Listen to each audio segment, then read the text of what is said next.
ప్రవక్త గ్రంథము 55వ అధ్యాయము. చాలా తెలిసినటువంటి మాట, పదే పదే చదువుతున్నటువంటి మాట. యెషయా గ్రంథము 55వ అధ్యాయము 7వ వచన భాగాన్ని చదువుతున్నానమ్మా, చూడండి.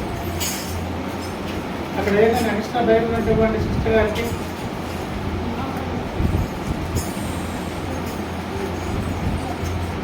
భక్తిహీనులు తమ మార్గమును విడవలేను,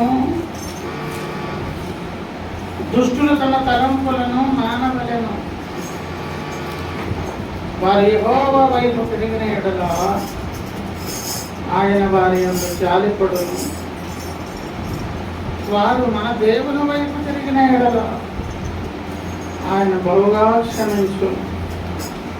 చిన్న మాట ప్రార్థన చేస్తాం. ప్రేమగల తండ్రి, పరిశుద్ధుడా, నా సహాయకుడా, కృతజ్ఞతాస్తుతులు చెల్లిస్తున్న పాఠాలు పట్టుకుని సహాయం కోరుతున్నా. దయగల తండ్రి, మా సహాయానికి ఎదిగిరండి, మేలుకే మమ్మల్ని జ్ఞాపకం చేసుకోగలవా. ఈ మంచి సమయంలో మాకు అవసరమైన కొద్ది హెచ్చర మాటలు అనుగ్రహించి మీరిచ్చే జీవములు అర్హులుగా యోగ్యులంగా కార్యక్రమాలు పొందున్నట్లు ఈ మంచి సమయాన్ని అయా సమయోచిత సహాయం చేత మా బ్రతుకులకు అన్వయించుకునే భాగ్యాన్ని ఇవ్వండి. ఈ శుభదినం మా కొరకు ఎందుకు ఏర్పాటు చేశారు? ప్రయోజనం ఏంటో, రేపు తీర్పు సింహాసనం ఎదుట మేము అవమానం పాలు కాకూడదని మాకున్న లోపములు లోటుపాట్లు సరిచేసుకుని మహదవకాశమే ఈ చిన్నపాటి సహవాసముల ద్వారా మీ తీర్పులోకి రావడం. నేరుగా తండ్రి మా సంగతి చెప్పుకొని మీతో సమాధానపడి ప్రతి విధమైన ఆటంకములు ఇక్కడే తొలగించుకున్నట్లయితే రేపు మీ సన్నిధిలోకి ధైర్యంగా రాగలుగుతాం. మరి అక్కడ ఉన్నటువంటి అనేక మంది తేజవాసుల మధ్య అవమానం బాధ కాకుండా మేము ధన్యులము భాగ్యవంతులను అవుతాం. నాయన, ఆ భాగ్యాన్ని ఇచ్చే దాని కొరకు ఈ మహదవకాశాలు ఇస్తున్నారు. ఈ సమయానికి చదువుకున్న లేఖన భాగాన్ని జీవించి ఆశీర్వదించి గురించి నమ్మకం దర్శించి నాకు అవసరమైన హెచ్చరిక చేయండి. ప్రతి ఆటంకం గర్తిస్తున్న సన్నిధితో అయోగ్య రాసుని దయతో జ్ఞాపకం చేసుకుని అందరికీ కంచె వేసుకుంటాం. ఏసైనా మనం ప్రార్థించుకున్న పాలు స్వతంత్రించుకుంటున్నాం. తండ్రి, ఆమె దేవుని స్తోత్రం. ప్రియమైన దేవుని బిడ్డలారా, దేవుని సన్మా, చదువుకున్న లేఖన భాగాన్ని గమనించినట్లయితే మన రక్షకుడు ప్రాణప్రియుడైన యేసునాథుడు మన జీవితాలలో తప్పనిసరిగా చేయవలసిన పని, జరగవలసిన కార్యం ఇంకో దిక్కు లేదండి అని ఒక దిక్కుకు ఒక దారి చూపించేటటువంటి సందర్భం ఇక్కడ కనిపిస్తుంది. నువ్వు ఆ కుర్చీలో కూర్చొని పోతలే మనమని కూర్చోవచ్చు. నా నాథుడైన యేసునాథుడు అంటున్నారేనని ఇంకొక దిక్కు లేదు, ఇంకొక దారి లేదు. చాలాసార్లు వెసులుబాటు ఉంటుంది కొన్ని కార్యకలాపాలకు, కానీ కరాఖండగా కొన్ని విషయాల దగ్గరకు వచ్చేటప్పుడు ఇంకా అటు ఇటు కుడి ఎడమలకు తొలగకుండా చచ్చినట్లు దేవుడు నిర్ణయించిన మార్గంలోనే రావాలి. అలాగా నా ద్వారా తప్ప అన్నాడు కదా, ఇంకొక దిక్కు లేదు. బాప్తిస్మం పొందుడి అన్నారు, ఇంకా వేరే ఆప్షన్స్ ఛాన్స్ అనేది లేదు. ఏమండి, మనమందరము జన్మతః పాపులం, ఇంకా తిరుగులేదు. మీరు సమర్థిని అమృతపుత్రుడు ఇంకేదో కథలు చెప్పుకుంటే కుదరదు. అలా కరాఖండిగా కొన్ని నా విషయాలు దేవుడు బైబిల్ గ్రంథంలో తెలియజేస్తాడు. అలాగే కొన్ని ఊళ్ళకు వెళ్ళేదాని కొరకు ప్రయాణపు సౌకర్యాలతో పాటు మార్గాలు ఉంటాయి. ఏమన్నాను? ప్రయాణ సౌకర్యాలతో పాటు పడవ రోడ్ల మీద వెళ్ళదు, సౌకర్యవంతమైంది కానీ నేలలో వెళ్ళదు. ట్రైన్ సౌకర్యవంతమైనది, నేలలోంచి నడవద్దు, నేల మీద నడవద్దు, పట్టాల మీద వెళ్ళాలి. అలా సౌకర్యంతో పాటు మార్గాలు కూడా ఉన్నాయి. అలాగే యుద్ధాలు, ఆయా రకాలుగా యుద్ధాలు చేసే వేరు వేరు ఆయుధాలు ఉంటాయి.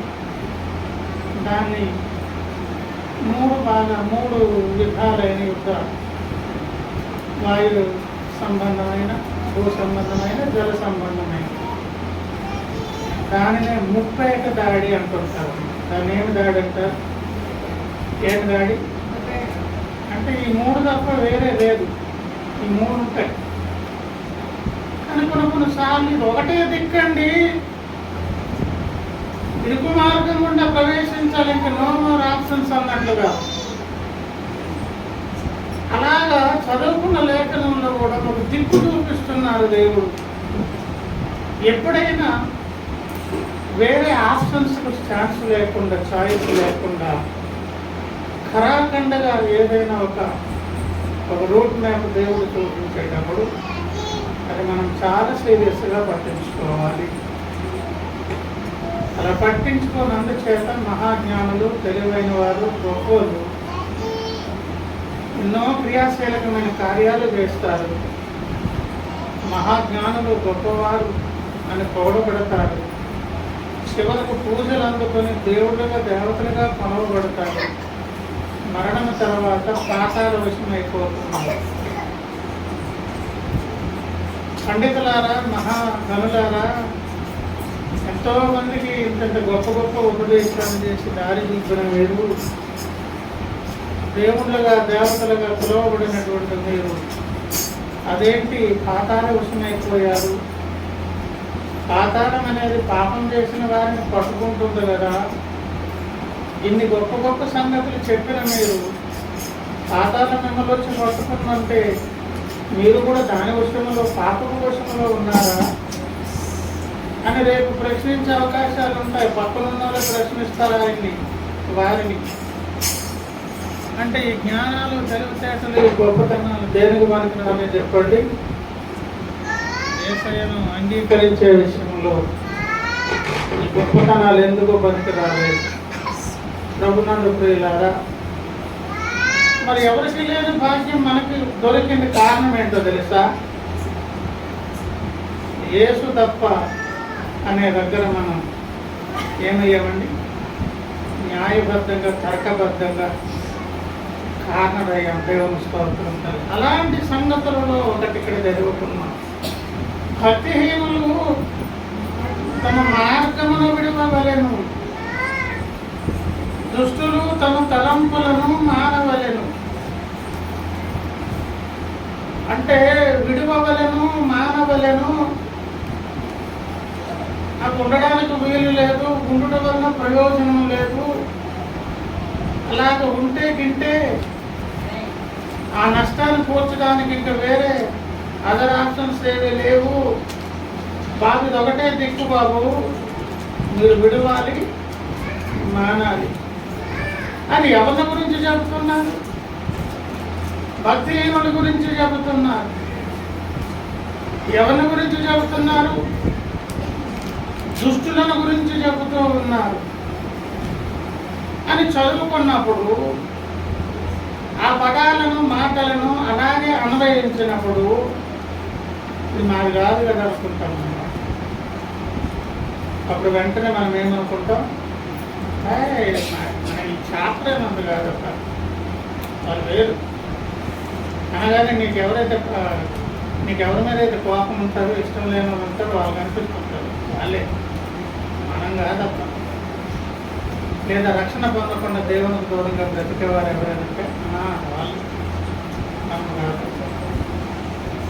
ముందుకు వెళ్ళాక అంటున్నారు, వారు యెహోవా వైపు తిరిగిన ఎడల. రాత్రి సిద్ధపాటు సందేశం కూడా ఏంటంటే దిక్కు లేదు అనే దాంట్లో ఇదొకటి.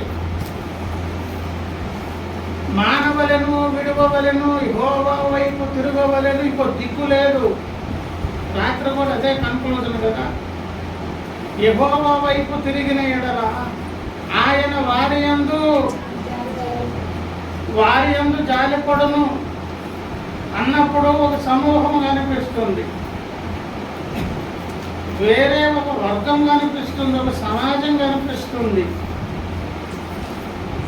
కానీ ప్రియులారా, వారు దేవుని వైపు తిరిగిన ఎడల ఆయన బహుగా క్షమించును అనకుండా వారు చెప్పాలి. వారు ఎక్కడ నొక్కాలి అక్కడ నొక్కాలి, ఎక్కడ బోల్డ్గా చేయాలి అక్కడ బోల్డ్గా చేయాలి, ఎక్కడ పట్టుకోవాలి అక్కడ పట్టుకోవాలి అన్నమాట. వారు యెహోవా వైపు తిరిగిన ఎడల అనుకున్నప్పుడు వారు వేరే వర్గం అండి అనిపిస్తుంది. వారు మన దేవుని వైపు అనగానే చెప్పండి, వారు బయట కాదు బాబు అనే ఇంకొక సమాచారం, సందేశం మళ్ళీ ఇప్పుడు బయటికి మన దేవుని వైపు ఎందుకు తిరగాలి? మనతో వారికి ఉన్న సంబంధం ఏంటి? మరి ఏ సంబంధం లేకుండా మనతో ఎందుకు కలుపుకుంటున్నా? ప్రియులారా, నువ్వెంత కలుపుకోరుగా ఈ లోకంలో అందరినీ కలుపుకున్నా, అందరికీ సువార్త చెప్పిన, అందరి కొరకే ప్రార్థన చేసిన, అపోస్తుల కార్యంలో చెప్పిన ప్రకారం అపోస్తుల కార్యముల గ్రంథము ఏమండి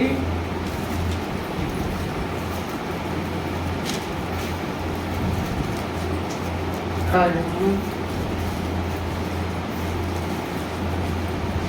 48 అన్యజనుల మాట విని సంతోషించి దేవుని వాక్యమును మహిమపరచి మరియు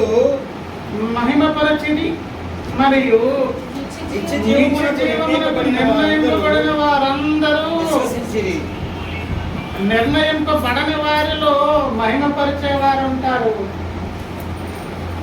వాక్యాన్ని గణపరిచేవారు ఉంటారు, ఆ దైవజనం గురించి గొప్పగా చెప్పుకునేవారు ఉంటారు, ఆ దైవజనుడు ప్రకటించినటువంటి దేవుని గురించి కూడా గొప్ప గొప్ప మాటలు పలికే అవకాశం కూడా ఉంటుంది.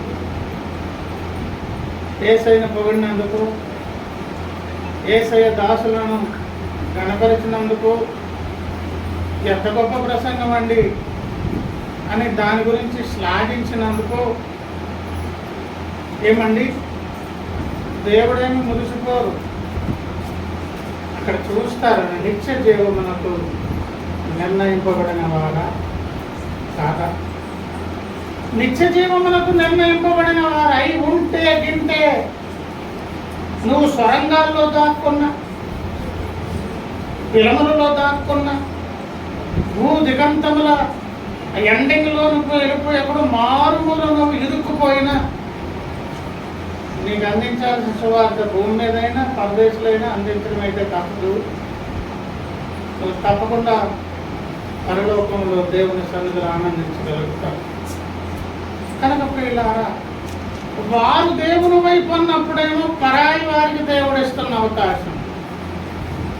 వారు మన దేవుని వైపు అంటే మనమనే గుంపుకు వారు చెందిన వారంటే ఆల్రెడీ వారు దేనికి నిర్ణయింపబడిన వారు? నిత్య జీవమునకు నిర్ణయింపబడిన. అంటే ప్రియులారా, చదువుకున్న 7వ వచనపు ముందున్నటువంటి భాగాన్ని గమనిస్తే దేవుడెవరో భక్తి గురించి మాట్లాడుతున్నారబ్బా, దుష్టుల గురించి మాట్లాడు. మనమేం దుష్ట కార్యాలు చేశాం, మనం కూడా భక్తి కలిగిన వాళ్ళమే కదా అని మన గురించి మనం ఎంకరేజ్ చేసుకుంటూ, మన గురించి మనం గొప్పగా ఊహించుకుంటూ ఈ పదాలు చదువుకున్నప్పుడు అది మనకు సంబంధించింది కాదే అన్నట్టుగా ఆలోచన చేస్తాం. ఇంకా మీకు అది అర్థం కావాలంటే కూడా చెప్తాను. ఏమండి, ఇంకా కూడా అర్థం కావాలంటే కీర్తనల గ్రంథంలో ఒకసారి రండి, 50వ కీర్తనలోకి రండి. మొదటి వచనం చదువుతున్నాను. దేవుడైన యెహోవా, దేవాది దేవుడైన యెహోవా ఆజ్ఞాపించుకున్నాడు. తూర్పు దిక్కు మొదలుకొని పడమడ దిక్కు వరకు సూర్యవాసులను రమ్మని ఆయన పిలుచుతున్నాడు అని సార్వత్రికమైన పిలుపు యూనివర్సల్ కాలింగ్ అనేది కనిపిస్తుంది. ఇంతకు ఎక్కడికి రమ్మంటున్నారండి అని అంటే ఏమండి,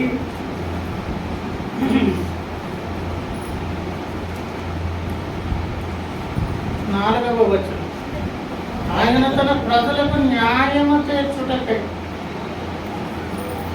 ఆయన తన ప్రజలకు న్యాయం. అమ్మాయి పైన కూర్చోండి, కింద కూర్చోకూడదు. ప్రజలకు ఏం చేయదు కొరకు ఇది నిజంగానే ప్రజలందరికీ జరుగుతుంది. ఒకటేమో ఏమండి, న్యాయ సింహాసనం ఎదురుకు భక్తులు వెళ్తారు, ధవల సింహాసనం ఎదురుకు ఎవరు వెళ్తారు? అన్యజనాంగా. ఈ రెండింటికి మధ్యలో వ్యత్యాసం ఎంత? కనీసం 1000 సంవత్సరాలు. ఏమన్నాను నేను? 1000 అంటే 1000, అక్కడ దారి తప్పుకొని తగ్గితే ఒప్పుకున్నట్టు కుదరదు. మళ్ళీ దేవుడు చెప్పినవన్నీ కూడా ఇలాగే ఉంటాయి. సమారమే సుమారుగా ఇంచుమించు కనీసం ఎన్ని సంవత్సరాల వ్యత్యాసము? 1000 సంవత్సరాల తర్వాత అనేకమంతుల తీర్పు. నీతిమంతుల తీర్పు ఎప్పుడు? వారికంటే 1000 ఏళ్ళు ముందుగా జరుగుతుంది. అందరూ తీర్పులోనికి వస్తారు కానీ పిలుస్తున్న దేవుడు అంటున్నారు 4, 5 వచనాలు, ఆయన తన ప్రజలకు న్యాయము తీర్చుటకై బలి అర్పణ చేత నాతో నిబంధన చేసుకుని నా భక్తులను నా యొద్దకు సమకూర్చుడని. నా భక్తులను నా ఎదుటకు సమకూర్చండి. వీళ్ళెవరు? బలి అర్పణ చేత సమాధానపరచుకున్నటువంటి వారు అని చెబుతూ నీది ఆకాశమును భూమిని పిలుచుచున్నా దేవుడు తానే న్యాయకర్త అయి ఉన్నాడు. ప్రభువును ప్రియులారా, ఇలాగ దేవుడు పిలుస్తున్నారు. ఎక్కడికి పిలుస్తున్నారు? తీర్పు సింహాసనము ముందుకు. ఎవరిని? బలి అర్పణ చేత దేవునితో సమాధాన పడిన వారు. అంటే ఎవరు వేరు? రక్షణ పొందిన దేవుని పిల్లలు అని చెబుతూ ఏమండి, 8, నీ బలుల విషయమై నేను నిన్ను గర్ధించుటలేదు, నీ దహన బలుల నిత్యము నా ఎదుట. అంటే మంచి అంటే ఆప్షన్ అనేది లేదండి. వీళ్ళకి అటెండెన్స్ బుక్ తీసుకొస్తే నియామక కోరికలని చేయాల్సినటువంటి ధర్మశాస్త్ర ప్రధాన సంబంధమైన కార్యాలు, బరులు, ఇతరత్ర నైవేద్యాలు, ప్రతి విషయంలో ఏం కనిపిస్తున్నది? ఈ బరుల విషయమే నేను గర్తించడానికి ఏం లేదు కనిపిస్తున్నారు. నీ దహన బరులు నిత్యము నా ఎదుట కనబడుతున్నది. ఏమండి, అలాగే పేపర్ తిరిగేద్దాం. 13, వృషభముల మాంసము నేను తిందునా, పొట్టేల రక్తము త్రాగుదునా అని ప్రశ్నిస్తున్నారంటే ఇవన్నీ కనిపిస్తున్నాయి, కాదంటలేదు. ఇప్పుడు ఈ వృషభముల ఈ పశువుల యొక్క మాంసాన్ని తింటానా, ఈ రక్తాన్ని నేను తాగుతానా ప్రియులారా అని చెప్పి 16కి వచ్చాకన్నారు, భక్తిహీనులతో దేవుడు చూస్తున్నాడు. ఎవరితోని? మళ్ళీ మనము ఆ 16వ వచనాన్ని తీసుకొని భక్తిని గురించి మాట్లాడుతుంటే మనకు సంబంధం ఏంటని నన్ను అన్నాం అనుకోండి, దేవుడు ఇచ్చిన అవకాశం చేతులు పోగొట్టుకుంటాం. దేవుడు ఇద్దామనుకున్న దీవెనకు దూరం అయిపోతాం. చదువుకున్న మూలవాక్యం ఏంటి? భక్తిహీనులు తమ మార్గములు, దుష్టులు తమ తలంపులు మానవని. మంట కాదండి వచ్చినాం అనుకున్నాం అనుకోండి, మంట కాకపోవడం ఏంటి? మన దేవుని నమ్ముకున్న మన గుంపులో ఉన్నవారే మనలోనే ఈ 2 లక్షణాలు పొడసూపుతున్నవి. భక్తిహీనత పొడసూపుతున్నది, ఈ దౌష్య సంబంధమైన దుష్ట లక్షణాలు కూడా పొడసూపుతున్నవి. అవి పొడసూపుతున్నవి కనుకనే ఇటువంటి మంచి మంచి అవకాశాలు ఇస్తూ తన సన్నిధికి నడిపించి దేవుడు చేస్తున్న ఉపకారం మేలేటో తెలుసా? మీది ఆకాశమును క్రింది అంటే మళ్ళీ 2 అర్థాలు. లాస్ట్ తీర్పు కొరకు సముద్రము తన మృతులను అప్పగిస్తుంది, ఆకాశం అప్పగిస్తుంది, భూమి అప్పగిస్తుంది. అది కాదు ఇక్కడ సందర్భం. భూమి మీద జరగవలసిన కార్యము కొరకు దేవుడు ఏర్పాటు చేసిన దైవజనుల ద్వారా మాధ్యమముగా వారికి అందిస్తున్నటువంటి సమాచారం కొరకు మధ్యవర్తులైన దూతల ద్వారా మొత్తానికి స్పష్టమైనటువంటి వాళ్ళకి సంగతి తెలియజేసి వారి దగ్గర తీసిరండి. ఎక్కడికి? తీర్పులోనికి. అందుకే ఒప్పుకోలు పొందడానికి ముందు చచ్చినట్లు వాక్యం వినాలి. వాక్యం వింటేనే ఒప్పుకోలు అప్పుడు సందర్భ శుద్ధి కలిగిందిగా ఉంటుంది. అప్పుడు నీ ఏడుపుకు గడపలకు ప్రార్థనకు ఒక అర్థం పరమార్థం ఉంటుంది. అంతేగాని నచ్చినప్పుడు ఇలా వచ్చి మోకాలేసి ఏదో ప్రసాదం తిన్నట్టు తిని కళ్ళు కట్టుకొని నెత్తులు తుడుచుకొని వెళ్ళిపోతే ఏమీ ఉండదు. వాడు ప్రభు శరీరం కాదు, రొట్టె తిని వెళ్తున్నాడు. 1-2 సార్లు 10-15 సార్లు దేవుడు చూస్తారు. ఇంకా ఎక్కువైంది అనుకోండి, అప్పుడు సంఘంలో పొరికి సంఘం కూడా షార్ట్ అవుతుంది. ఏమన్నా వివేచించక తమ తాను పరీక్షించగలక గ్రహింపు శక్తి కోల్పోయి నిర్లక్ష్యం అనేది రావటం మీదైతే నష్టం తారసిల్లుతుంది.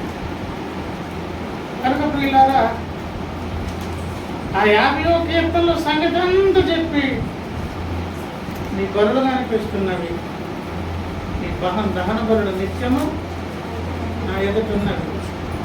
అవి ఏం తింటానో తాగుతానో బాగు నాకు, అవన్నీ నాకెందుకు అని స్ట్రైట్గా వచ్చి దేవుని సంఘంలో ఉన్నటువంటి అనారోగ్యాన్ని చూపిస్తున్నారు. భక్తితో దేవుడు ఇక్కడ సెలవిస్తున్నాడు. అంటే మీరు ఇప్పుడు ఎక్కడున్నారు? సంఘంలోనే బయట? మీరు ఈ కీర్తన కూడా చదువుకోనండి, మామూలుగా చదవండి. 15 వరకు చదివేదంతా కూడా ఒక భాగం ఉన్న 16 నుంచి మాకు సంబంధించింది కాదన్నట్లుగా అర్థమవుతుంది. ఫస్ట్ దాని జతపక్షులు మీరు వెతుకొని చూసినప్పుడు మీకు తెలుస్తుంది. అది వేరు కాదు బాబు, అసలు మాకు బుద్ధి చెప్పడం కొరకు దేవుడు మాకే వ్రాయించారని అర్థమవుతుంది. భక్తిహీనులతో దేవుడు సెలవిచ్చుతున్నాడు, నా కట్టడలు వివరించేటప్పుడు నీకేమి, నా నిబంధన నీ నోటు వచించేది. దిద్దుబాటు నీకు అసహ్యము కదా. నీవు నా మాటలను నీ వెనుకకు త్రోసి వేసేటవు. నిన్న ఎందుకు చేస్తారన్నాను? కట్టడలను దయకోవడం మాట దేవుడు ఎరుగుద్ది. ఎక్కడ త్రోసేస్తారంటే కట్టడ త్రోసివేయడం అన్నా దేవుని మాట త్రోసివేయడం అన్న ఒకటే. నా మాటలను వేం చేస్తే వెనుకకు, నీవు దొంగను చూసినప్పుడు వారితో ఏకీభవించు, వ్యభిచారులతో నీవు సాంగత్యం చేసుకుంటావు, కీడు చేయవలి నీవు నోరు తెలుచుతున్నావు, నీ నాలుక కపటము కల్పించుతున్నది, నీవు కూర్చుండి నీ సహోదరుల మీద కొండములు చెప్పుతున్నావు, నీ తల్లి కుమారుల మీద అపనిందలు మోపుతున్నావు. ఈ కొండలు చెప్పేటటువంటి బుద్ధి ఆళ్ళ మీద వీళ్ళ మీద చెప్పి ఆ వినేవారు మళ్ళీ వచ్చారనుకో, కొత్త విషయం లేదనుకో, అటు ఇటు చూసినప్పుడు ఏం చేస్తే సొంతల మీద మొదలెడతారు. తల్లి కుమారులు అంటే రక్తస్వరితల మీద. ఇక్కడ చదువుకున్న మాటలు ఒకసారి మనం జ్ఞాపకం చేసుకొని అభ్యర్థి ఇక్కడి నుంచి 16 నుంచి ఏమండి 20వ వచనం వరకు ఉన్న లక్షణాలు కాగడా వేసి వెతికినా నాలో లేవు బ్రదర్ అని మీరు ఎవరైనా చెప్పగలిగితే, మీకు ఆ 16వ వచనంలో భక్తిహీనులు అని అనడానికి నాకు హక్కు లేదు. ఇక్కడున్న లక్షణాలు ఏది మనలో కనిపించినా ఏంటేంటవి? ఏమా దిద్దుబాటు అనేది నిరంతరం ప్రతిసారి జరిగింది అనుకోండి. ఈనాటికి ఇన్ని సంవత్సరాలు, ఇది 20 సంవత్సరాలు దాటిపోతుంది. ఎంత మార్పు వచ్చారు సంఘంలో? ప్రతి దేవుని మాట నేను పాటిస్తున్నానని చెప్పగలిగితే ఎంత ఉద్యమము, అగ్ని అభిషేకం ఇక్కడ ఉండాలి దేవుని సంఘంలో. ఏమా ఇలాగే కిందకి మన నాలుగు ఎట్లున్నవి, మన సంగతి ఎట్లున్నవి, సహవాసం ఎక్కువ, మన స్నేహితులు ఎవరు, సమయాన్ని దేని కొరకు వాడుతున్నాం, ఏ విషయాలు, న్యాయం ఎంత, అన్యాయం ఎంత, అక్రమంగా ఏదైనా దొరికితే దాన్ని అభిప్రాయ మనకు చెందంది కాదు అనే మనస్తత్వం ఎంత, ఏమైనా దైవిక మనసు ఎక్కడే ఉన్నదా ఆలోచన చేయండి. లోతు గురించి దేవుడు చెప్పారు. ఏం మనసు అంటే అది? లోతు గారి మనసు ఏం మనసు అమ్మా? నీతి గల మనస్సుకు నొప్పి కలిగిందంట. మనకు ఏం చేసినా నొప్పి కలగట్లేదంటే మనం ఎట్లా నీతి మంతులం అవుతాం? కనుక ప్రియులారా, మానండి, విడిపండి అని దేవుడు చెప్తున్నారంటే ఎవరికి చెప్తున్నారు చెప్పండి? మాకు కాదు, మనలో ఉన్న భక్తిహీనత అనే స్థితి కలిగినటువంటి వారితో చెబుతున్నారు.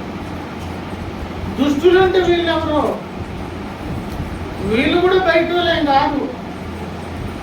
దేవుని ఇంటిలో ఉండి కూడా దేవుడు యేసయ్య అప్పుడు అన్నారు, మీరు మీ అపవాది ఏదో, మీ తండ్రి ఏదో అపవాది సంబంధం, వాడి దురాశలను నెరవేర్చుకోరు వారు. దుష్టుడు అంటే ఎవరు? సాతానుడు. మనం యోహాను సువార్త 8వ అధ్యాయంలో సంగతి కనిపిస్తుంది, 10వ అధ్యాయంలో కనిపిస్తుంది. మీరు మీ తండ్రి ఏదో 8వ అధ్యాయం అపవాది సంబంధం, వాని ఆశలు నెరవేర్చడానికి కొరకు. ఏమో 8వ అధ్యాయం యోహాను సువార్త 44. మీరు మీ తండ్రి అపవాది సంబంధులు, అది దురాశలు నెరవేర్చుకోవచ్చున్నాను. ఏం కొనాలండి అంటే, వాడు ఆది నుండి నరహంతకుడు, సత్యమందు నిలిచేవాడు వాడు, వాడు సత్యమే లేదు. వాడు అబద్ధమాడనుంటే స్వభావం అనుసరించి మాట్లాడతాడు. అబద్ధకుడు అబద్ధమునకు జనకుడు. ఇందులో ఏవి కూడా చూపినా ఎవరి పిల్లలు అయిపోతారు? ఇప్పుడు ఎవరితో మాట్లాడాలి? యేసయ్య 31వ వచనంలో, కాబట్టి యేసు తనను నమ్మిన యూదులతో మాట్లాడుతున్నాను.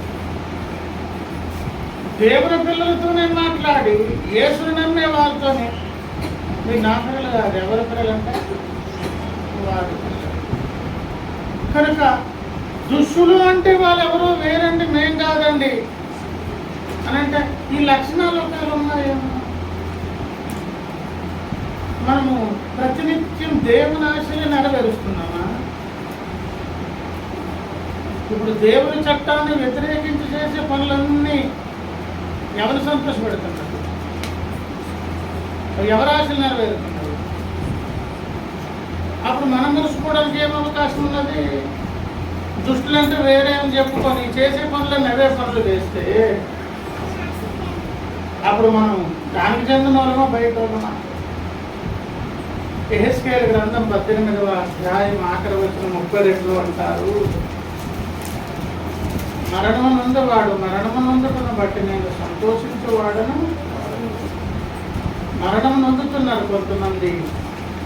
అలాగే మరణం పొందితే నాకు ఆ సంతోషం ఉండదు.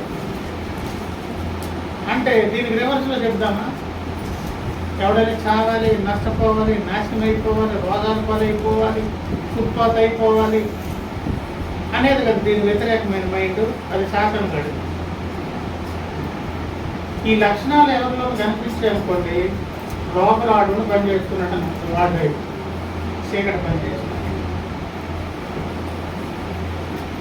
కావున మీరు మనస్సు త్రిప్పుకొనుడి, అప్పుడు మీరు బ్రతుకులు. ఇదే ప్రభువులు. కాబట్టి కావున మీరు ఏం తిప్పుకొనుడి? ఇంతకు ఎవరితో చెప్పుకున్నారు అని ఆలోచన చేస్తే 27 చూడండి. దుష్టుడు తాను చేయు దుష్టత్వము నుండి మరలి దుష్టుడు ఇది చదువుకున్నప్పుడు మనం కాదు అని అనుకుంటే నష్టమని చెప్తున్నాను. యూదులు పట్టుకుని దేవుడు ఏమంటున్నారు? తనను నమ్మిన యూదులతోనే మాట్లాడుతూ మీరు మీ తండ్రి యొక్క అపవాది. ఎప్పుడైతే మనం వాని పనులలో ఎంకరేజ్ చేసి వాని సంతోషపెట్టే పనులు మనలో జరుగుతున్నావో, సాతానా వెనకకు పొమ్ము అని పేరెట్టి ఎవరు పిలిచారు? పేరు. ఎందుకు? ఆ టయానికి ఆయన యేసయ్యతో మాట్లాడే విధానం పక్కా మనదండి. సాతాను ఎలా మాట్లాడుతున్నారు ఆయన సాతాను కాదు, టెంపరీ సాతానులా మాట్లాడాడు. భక్తుల్లో కూడా కొంతమంది టెంపరీ దుస్తులు అయిపోతారు. అప్పుడప్పుడు టెంపరీగా భక్తిహీనులు అవుతారు. వారిని మళ్ళా బాగు చేసేదాని కొరకే సమకూర్చి నా పిల్లలను బలి అర్పణ చేత సంధి చేసుకుని నా పిల్లల్ని నడిపించండి అని పిలుస్తూ తీర్పు తీరుస్తూ ఇక్కడ అంటున్నారు. ఏమండి? దుష్టుడు తాను చేయుచూ వచ్చిన దుష్టత్వం నుండి మరలి నీతి న్యాయములను జరిగించిన ఎడల తన ప్రాణము రక్షించు కొను లేదా పుట్టినట్టు బ్రతుకును అంటే బ్రతికించే అవకాశం, ప్రాణాలు నిలుపుకునే అవకాశం, దేవునితో సమాధాన పడే భాగ్యం ఇవ్వాలని ఆశపడి కోరి ఏమని పిలిచారు? భక్తిహీనులు తమ మార్గములు విడవలేరు, దుష్టులు తమ తలంపులను మానవలేరు. ఎవరి గురించో చెబుతున్నారు అనుకోకుండా భక్తిహీనులై ఉంటే గింటే ఏమి లక్షణాలు ఉన్నాయో చదువుకున్నాం. దుష్టులై ఉంటే గింటే అలాంటివి ఏమైనా పొడసూపుతున్నాయేమో మనలో చెక్ చేసుకోవడానికి దేవుడు ఒక అవకాశం ఇచ్చారు. ఈ రెండింటిలో ఏమి మనకు తారసపడినా ఇప్పుడు దేవుడు అంటున్నారు మీరు మానవలను విడువలను. అలా ఇష్టపడితేనంట వారు యెహోవా వైపు తిరిగిన ఎడల ఆయన వారి యందు జాలిపడును. మన దేవుని వైపు తిరిగిన ఎడల ఆయన బహుగా క్షమించు. అంటే తిరగాలి, రైట్ అబౌట్ టర్న్, మారు మనసు పొందాలి అని ఆశ ఉన్నట్లయితే ఆయన రెడీగా ఉన్నారు. దేని కొరకు? జాలిపడి క్షమించేదాని కొరకు. దేని కొరకు? జాలి ఎందుకు? మనకు చేతగాని బ్రతుకు, నడవలేని ప్రయాణము, చేయలేని కార్యాలు అనేవి కళ్ళ ముందు పెట్టి లుంగి ఎగ్గట్టని ఇప్పుడు దేవుడు వదిలేరు మనకి. కనుక మనం ప్రయత్నిస్తే ఓడిపోతాం, దేవుడు సహాయం చేస్తే సాధించుకోగలుగుతాం. ప్రభునందు ప్రియులారా, ఏమండి? జాలిపడి అని క్షమించాలని ఆశపడుతున్నారు. ఎప్పుడు? యెహోవా వైపు తిరిగిన. ఇక్కడ కూడా రెండు సంగతులు. ఎందుకు తిరగాలి? అవకాశాలు ఎందుకు ఇస్తున్నారు? ఇటువంటి లోపములు కలిగి ఉన్నప్పుడు కూడా దేవుడు ఎందుకు క్షమించాలనుకుంటున్నారంటే దానికి ఒక ప్రధానమైన కారణం ఉన్నది. అక్కడ 6వ వచనం. దానికి ఉన్న ప్రధాన కారణం ఏంటి? యెహోవా మీకు దొరుకు కాలమునందు ఆయనను వెతుకుడి, ఆయన సమీపములో ఉండగా ఆయనను వేడుకొనుడి. అంటే ఇది యెహోవా దొరికే కాలము. చదువుకుందాము కొంచెం ముందుకు. ఏం కాలం ఇది? అంటే దొరికే కాలం అంటే ఇది కంటిన్యూ ఉంటుందని కాదు. ఒక టైం వస్తుంది, దొరకని కాలం కూడా ఉంటుంది అన్నమాట. అవకాశం ఇప్పుడు ఎందుకు ఉన్నదంట? దేవుడు దొరికే కాలంలో ఉన్నాం. దేవుని స్తోత్రం. ఎంతవరకు?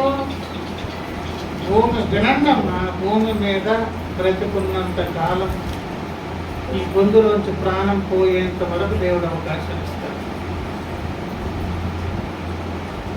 ఆ గడియ దాటిపోయింది అనుకోండి, ఇంకా అయిపోయినట్టు, ఇంకా అవకాశాలు లేవు.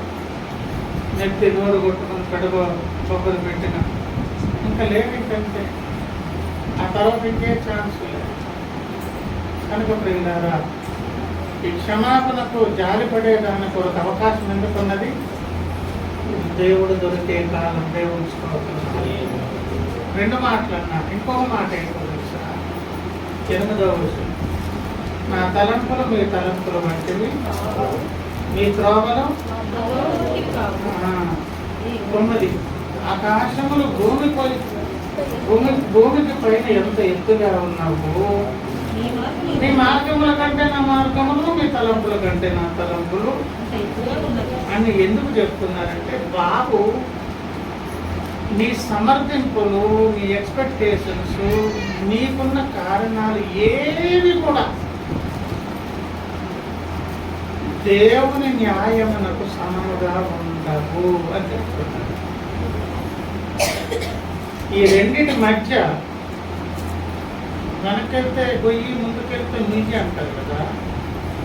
అంటే అటు కథల్లా లేకుండా కార్నర్ అయినట్లు ఈ 7వ వచనమును సెంటర్ చేసి అవతల యువతల 2 విషయాలు పెట్టారు. అవతల విషయం ఏంటి? ఇది రైట్ టైము, దుర్వినియోగం చేసుకుంటే ఇంకా నేను ఇంకేం చేయలేను, నీ ఇంటి దాన్ని వదిలేస్తున్నాను అన్నాడు. యువతలకు వచ్చాక ఏమన్నారు? నీ సమర్థింపులు, నీ కారణాలు, నువ్వు ఇంకేదో వివరాలు ఏదో దాని గురించి ఇచ్చేవారు అవి ఏం చల్లవు బాబు. ఎందుకంటే దేవుని న్యాయాన్ని నువ్వు చెప్పే కారణాలు అందుకునే అందుకున్నావు. అంటే అది నువ్వు ఏది నువ్వు చేసుకోలేవు, నువ్వు చేత కాదు.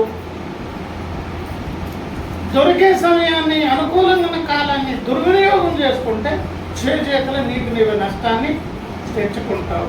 ఆ మధ్యలో నన్ను పెట్టి విడవండి. తర్వాత ఏమన్నారు?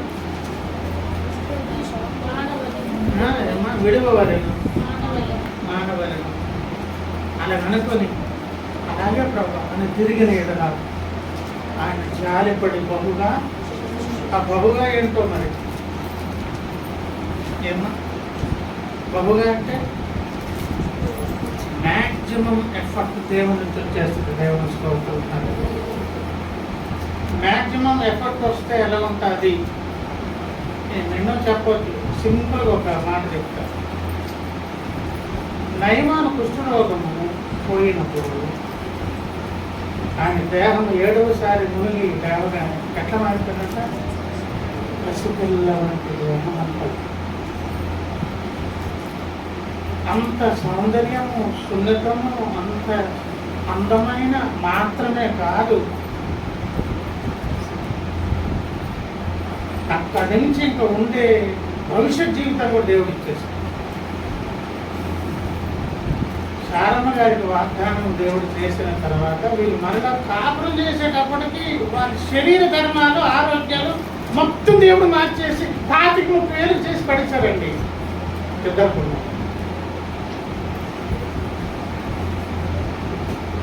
మరి అలా చేస్తే శారమ్మ ముఖ వచ్చేసు, శరీర ఆరోగ్యము అన్ని మారిపోతే మారవా? అందుకే రాజులు సైతము ఆకర్షించారు. నేను అందుకే చెప్తాను, భక్తుల తాలూకు ఆరోగ్యాలు, శరీర సత్తువులు వేరే ఉంటాయి. ఆయన తలుచుకుంటే ఏదైనా చేసేస్తారు. ఆయన నయమానుకు పసిపిల్ల వంటి దేహమే కాదు, ఇంకక్కడి నుంచి ఒక సైన్యాధ్యక్షుడు కదా, సైన్యాధిపతి కదా. ఇంక ఎన్ని విజయాలు మరి అక్కడికి వెళ్ళి అడిగితే చెప్తాను. అన్నయ్య గారు మరి కుష్ఠరోగం పోయిన తర్వాత ఎన్ని యుద్ధాలు చేసి ఉంటారు? తన వలననే తన రాజ్యమునకు దేవుడు విజయాన్ని ఇస్తూ, తనను బట్టి ఆ రాజ్యానికి విజయాన్ని దేవుడు ఇస్తున్నాడు. నయమాన్ దగ్గరికి వెళ్ళి అన్నయ్య ఏంటి సంగతి మరి తర్వాత ఆరోగ్యం తర్వాత ఎలా ఉంటుంది మీ పరిస్థితి, యుద్ధాలు ఏమేమి చేశారు, మునుపటికి ఆ తర్వాతకి ఉన్నటువంటి వ్యత్యాసం ఏంటంటే చెప్తాను. అన్నీ ప్రభుత్వం బహుగా క్షమించు. ఏమండి మార్తమ్మ గురించి అక్కడ చెప్తారు ఏమని? అవి విస్తారముగా ప్రేమించుతారు. ఆ విస్తార పాపం లేని చేయబడిన పైన రాజుగారు తలుచుకుంటే దెబ్బలకు కానీ 2 గంటలకు కానీ పర్వాలేదు. 15 మందిలోకి వచ్చినా పర్వాలేదు. రాజుగారు తలుచుకుంటే అందరికి ఒకటి వెళ్తుంది ఇంకోటి. ఇంతమంది చెప్తాను 1-2 సార్లు.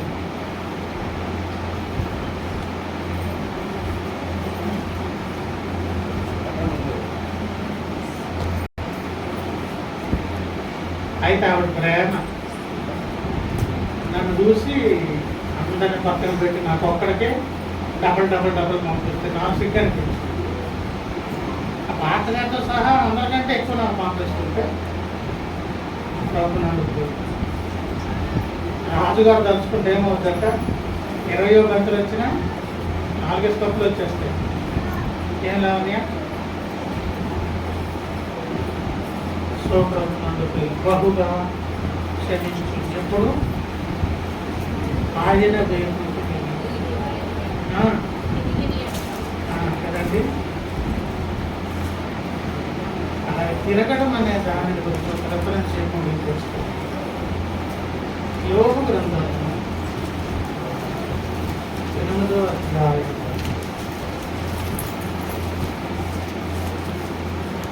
నేను చదువుతాను చూడండి. అప్పుడు సుహీయుడకు తెలుపకు ఇట్లనేమో మొదటి నుంచి, ఎంతకాలం నీ విట్టి మాట్లాడదవు, నీ నోటి మాటలు సుడుగాని వంటి వాయను. దేవుడు న్యాయ విధిని రద్దుపరుచున్నా, సర్వశక్తులకు దేవుడు న్యాయమును రద్దుపరుచున్నా. నీ కుమారులు ఆయన దృష్టి ఎదుట పాపం చేస్తురేమో, కావుననే వారు చేసిన తిరుగుబాటును బట్టి ఆయన వారిని అప్పగించునేమో అని యోగన మీద తిరుపతి గారు మాట్లాడుతున్నారు. అంటే ఒక చక్రవర్తి లాంటి స్థాయికి చెందిన ఆరోగ్యవంతుడు, ధనవంతుడు, భక్తిపరుడు, గొప్ప సాక్ష్యం కలిగిన వ్యక్తి. అసలు ఆ ఊరు దేశం పేరెత్తితేనే ఎవరి పేరు నెక్స్ట్? ఆ ఊరికి ఆ పేరు ఆయన వల్ల, ఆయన బట్టి అంటే దాంట్లో విలువ. నిజమండోయ్, దేవుని బిడ్డలున్న స్థలాన్ని, ప్రదేశాన్ని దేవుడు ఆశీర్వదించేస్తాడు. కాలు మోపినటువంటి స్థలంలో మనం అక్కడ అడ్డుకునేటప్పుడు ఆ చనిపోయిన ప్రెసిడెంట్ గారు అనేవారు, వీళ్ళు వెలుగు వచ్చేసిందని మీరు అడుగు పెట్టిన తర్వాత అని ఎన్నిసార్లు అన్నాడు ఆయన. మేము అసలు వంక చూడడం, అసలు మీరు అడుగు పెట్టారు నాకు వెలుగు వచ్చేసి ఎన్ని కార్యక్రమాలు చేసేవారు కదా. హాస్పిటల్ భోజనాలు, బట్టలు పంచడాలు, ఎప్పటికప్పుడు దైవ కార్యక్రమాలు, ఆరాధనలు పెట్టి ఇన్ని కార్యక్రమాలు. ఒక వెలుగు వచ్చిందన్నాడు. యోసేపు అడుగు పెట్టినందుకు ఆశీర్వాదం అని ఏమండి యజమానుడు కల్పించారు. యాకోబు మామగారు చెప్పారు, ఏ గొప్ప అయిపోక నీ అల్లుడు అడుగు, మేనరుడు అడుగు పెట్టాడు, నీ దశ మ్యాగ్మెంట్ బాబు. ఊజు దేశానికి పేరు యోగమును బట్టి ఆ దేశానికే పేరు వచ్చిందండి. అలాంటి ఏమైనా వాళ్ళు బలైపోయినట్టు పరిస్థితి మారిపోగానే ఈ 3 స్నేహితులు అర్థం చేసుకునే దానికంటే మించి పాపంలాగా పొడిచి నీ పిల్లలకు అటువంటి ఘోరమైన మరణం, అమాంతంగా 4 గోడలు వచ్చి వాళ్ళ మీద పడిపోయి చచ్చిపోవడం, సుడిగాలు వచ్చి కొట్టింది, గోడలు వచ్చి మీద పడ్డాయి, 10 మంది పిల్లలు చనిపోయారు. రహస్యంగా ఏం పాపాలు చేశారు అంటే, రాజుగారి పెద్ద భార్య చిన్న భార్య కంటే కొడుకుంటుంది అని అంటే, చిన్న భార్య పేరు మనం ఇస్తామా? కొట్టుదనన్నా మనం. రాజుగారి పెద్ద భార్య చిన్న భార్య కంటే కొడుకుగా ఉంటుంది అని అన్నాం. ఎవరు కొడుకు ఉంటుందని చెప్పామా? రాజుగారి పెద్ద భార్య. చిన్న భార్య గురించి మనం మాట్లాడమా? మాట్లాడకుండా చిన్న భార్య కొట్టుగా ఎంత తెలిసిపోయింది లేదా? నీ పిల్లలు తప్పు చేశారా, మందుకు చచ్చిపోయారు, మరి నీకు రోగం వచ్చిందంటే నువ్వేం రహస్య పాపాలు చేసావు? అది కదా సందేశం. అక్కడ నువ్వేదో చేసుకుంటావు. అందుకే ఈ దయనీయమైనటువంటి పరిస్థితి అని అంటూ ఆ ఫ్లోలో ఆ కంటిన్యూటీలో 5 నీవు జాగ్రత్తగా దేవుని వెనుకనే ఎడల సర్వశక్తులకు దేవుని ప్రతిమానుకునే ఎడల నీవు పవిత్రుడువై యథార్థవంతుడువైన ఎడల నిశ్చయముగా ఆయన నీ యందు శ్రద్ధ నిలిపి నీ నీతికి తగినట్టుగా నీ నివాస స్థలమును వర్ధిల్లజేయును. అప్పుడు నీ స్థితి మొదటి కొద్దిగా ఉండినను తుదకు మహాభివృద్ధి పొందుదు. ఇక్కడ మనం తీసుకోవలసిన వచనం ఏంటో తెలుసా? 5 ఏంటి? జాగ్రత్తగా నువ్వు బతులు అనుకుంటే అందులో పవిత్రత అంటే ముసుగు ఇంకేమి లేకుండా పవిత్రంగా ఉన్నట్టు చెప్పదు, యథార్థంగా ఉన్నట్టు చెప్పగలిగితే అప్పుడు దేవుడు నీ మీద శ్రద్ధ నిలుపుతారు. అప్పుడు నీ స్థితి మామూలు ఉండదు. నేను నీ బ్రతుకులు మార్చేస్తాను. ప్రారంభంలో కొద్దిగా ఉండొచ్చు, కొద్దిగా ఉండవు, తర్వాత చాలా ఉన్నతంగా మారిపోతుంది నీ బ్రతుకు అని యోగన్న మీద అప్లై చేసిన మాటలు బైబిల్ గ్రంథంలో దేవుడు ఎందుకు రానిచ్చాడో తెలుసా? దేవుని మనసు అలాంటిదని చెప్పించాడు. కాకపోతే ఏంటంటే ఈ వైద్యము బిల్డర్ గారు ఇంకొకరికి చేయాలి. ఎవరు చేస్తున్నారు? దెబ్బలు తగిన వాళ్ళు పట్టులేస్తున్నాడు. ఆయన దెబ్బలు తగిన వాళ్ళు పట్టులేస్తున్నా సరే రాంగ్ వ్యక్తికి వైద్యం కరెక్టే కానీ రాంగ్ వ్యక్తికి చేస్తున్నాం. రూల్గా ఈ వైద్యం ఎవరికి చేయాలి? ఇంకొకరికి చేయాలి. కానీ వైద్యం రైట్ కదా అని దేవుడు బైబిల్లోకి రానిచ్చాడు. మెడిసిన్ రైట్ కదా, విధానం రైట్ కదా. ఏట విధానము? నీవు జాగ్రత్తగా వెతికితే అక్కడేమన్నా దేవుడు వైపు తిరిగిన ఎడలా జాలిపడి ఆయన క్షమిస్తాడు. అలాగే ఆయన జాలిపడి క్షమించాలంటే మన వెతుకులాట ఎలా ఉండాలి? దేవుణ్ణి జాగ్రత్తగా ఎలాగా బతుకులాడుకోవాలి. ఏమండి, మీ బతుకులాటలో పవిత్రత ఉండాలి. ముందే పవిత్రత ఉంటే మళ్ళీ బతుకుతారు. అంటే అంత హానెస్టీ అనేది దేవుని ముందుకు వెళ్ళాలి. అప్పుడు దేవుడు నిశ్చయముగా మన మీద దేన్ని నిలుపుతారు? దేవుడే శ్రద్ధ నిలిపితే ఎలాగుంటుంది? వాళ్ళు అలా ఉండరు. నానాటికి ఏమైపోతారు? నానాటికి 84 కీర్తన ఏమండి? ప్రభువులను ఉంటారు.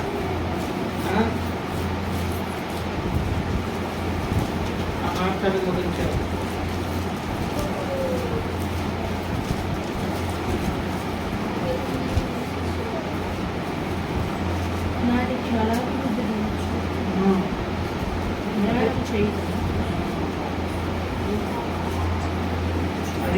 నీ వలన బలమునందు మనుషులు ధన్యులు, యాత్రశ్రయ మార్గముల వారికి అతి ప్రేమలు.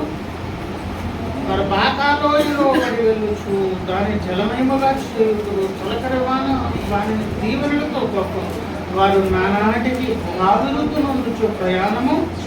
వారిలో ప్రతివాడును శివునుడు దేవుని సన్నిధిని ఎవరు కనిపిస్తాడు? క్షమాభిక్షం అందినవారు, అలాభివృద్ధి అందినవారు, ఈ వెతుకులాట కలిగినవారు. ప్రభునందు ప్రియులారా, ఏనాడు ప్రతి భక్తుడు గతంలో ప్రస్తుతం ప్రతినిత్యం దేవుని సహాయం చేయడం ధన్యులయ్యే భాగ్యాన్ని దేవుడు ఏర్పాటు చేశాం. కనుక ఏం చేద్దాం? మానవులను విడువలను అలా దేవుని వైపు తిరిగిన ఎడల ఆయన ఏం చేస్తారు? బహుగా జాలిపడి క్షమిస్తారు. ఎందుకో తెలుసా? ఇది దేవుడు దొరుకు కాలం. దేవుడు దొరికిన కాలం నాడు దుష్టుడు ఏం చేస్తాడు తెలుసా? మనకు ఆర్గ్యుమెంట్స్ అవరే ఆర్గ్యుమెంట్లో ఏమి ఇవ్వచ్చు. అదేమిదో వచ్చు. 6ను మభ్య పెట్టే దాని కొరకు 8 దగ్గరికి నడిపిస్తాడు దుష్టుడు. తక్కువనే తోసాయి, దానికి ఏవో బిర్లా ప్లాస్టింగ్లు వేయి, అవేవో డైరెక్షన్లు ఇస్తారు, వాడి మాట వినొద్దు. ముందుకు వెళ్తే నుయ్యి, వెనక్కి వెళ్తే గొయ్యిలాగా మధ్యలో ఇరికింటున్నారు. ఇంక దిక్కు లేదు. ఏం చేయాలి? మానవలను విడువగలను అలా వెనుకొని తిరిగిన ఎడల, జాగ్రత్తగా వెతికిన ఎడల, బ్రతుకులాడుకొని ఎడల, యథార్థంగా సంగతి చెప్పుకొని ఎడల శ్రద్ధ నిలుపుతారు. ప్రారంభంలో మనస్థితి కొద్దిగా ఉంటుంది, కానీ ఆ తర్వాత ఏమైపోతుంది? ఆస్తిపాతులు, భూములు, మేడల మిత్రులు కాదా వదిలిసిపోవాల్సిన వాడు. ఉంటే ఉంటే, లేకపోతే లేదు. దాంట్లో దొరికే పెట్టకండి అసలు. ఆధ్యాత్మిక క్షేమం అనేది మనం పొందుకోవాలి. సింహాసన అధీష్ఠులు కావాలి.